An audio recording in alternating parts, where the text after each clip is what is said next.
electricity lines. Oh, thank you so much. That is so, like, typical. Oh, you cool. go to a little neighborhood out in the, I don't know where this house is. This one's off of Aurora.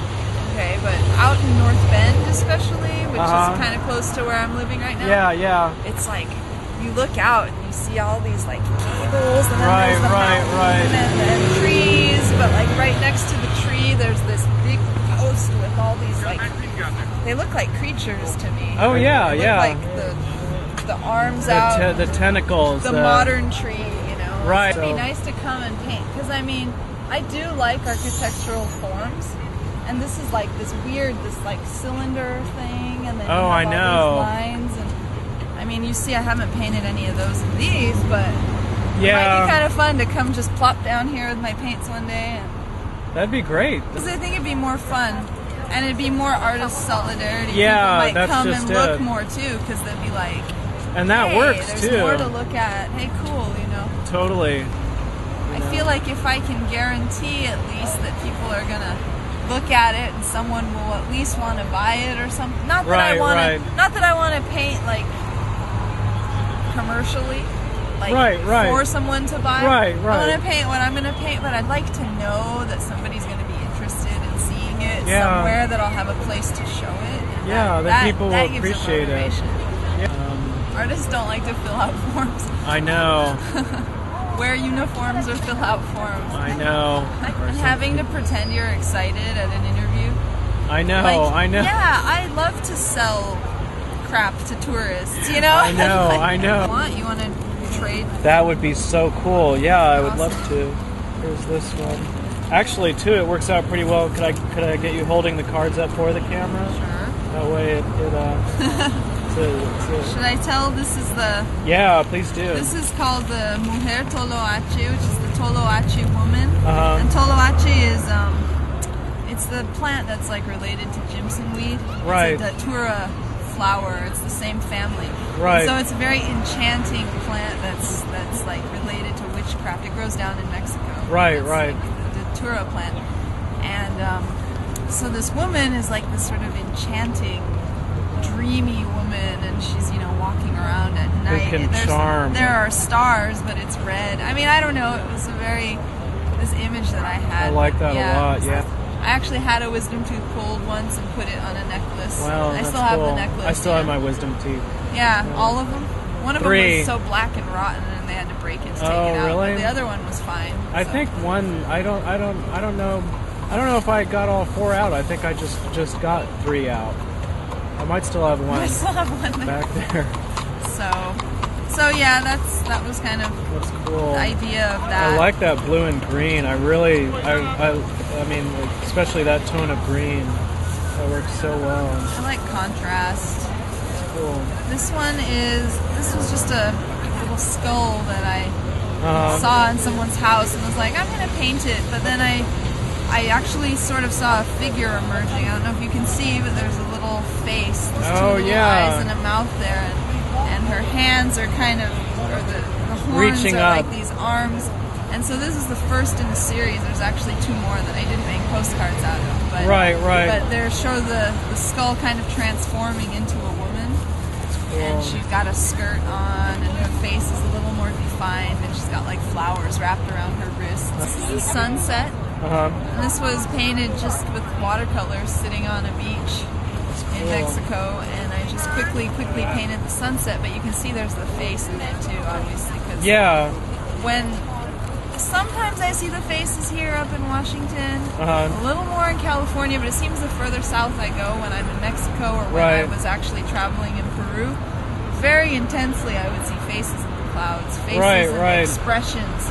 I didn't see puppy dogs or bunnies or anything like that. I saw expressions, eyes, you know, different types of faces, serious or smiling. I don't know why. I don't know if my energy's different here. Maybe I'm more in work mode when I'm here, whereas down there I'm more in freedom.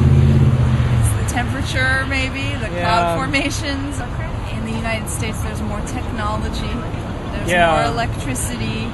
There's more light, and I feel that the more electricity there is and the more light there is, the spirits, they go away. Yeah. You know when you go in the deep woods and you feel presences, but Yeah. when you're on a street somewhere and there's cars going by and there's electric lights at Right, night, right. I don't know. It's always really comforting when I see a face. I don't know if maybe it's my energy too. Maybe I get more Americanized when I come back up here. I want to get a job. I want to save up my money, and I got to do this and that, and I got to get a watch again and stay on a schedule. Whereas when I'm down in Mexico and I'm on the beach, it's like a whole different. I do my best paintings there. It seems to be that it's turning into this pattern of going down every winter, whether I like it or not. Because this time when I came up to the States, I actually meant to. I was like, this is it. I'm not going back there. I'm staying here in Washington. I rented a place and I got a job, you know, at a coffee shop, and nothing glamorous, you know, and but after about 4 months, it's just like all of a sudden everything broke. My car started having problems. My tooth I had to get a root canal, and then I lost my place to live, and I lost my job, like all at the same time. It's horrible. I want to go back to Mexico now. It's like I wanted to run away. And then part of me said, no, you shouldn't run away. You should stay and face the situation. So I tried really hard, got a new place to live, got a new job, And now that I've got all these things, I'm like, you know, I hate the job I've got. I'm not happy where I'm living. I'm just going to go to Mexico anyway. So in like a month, I'm going to Mexico. I'm basically tying up loose ends.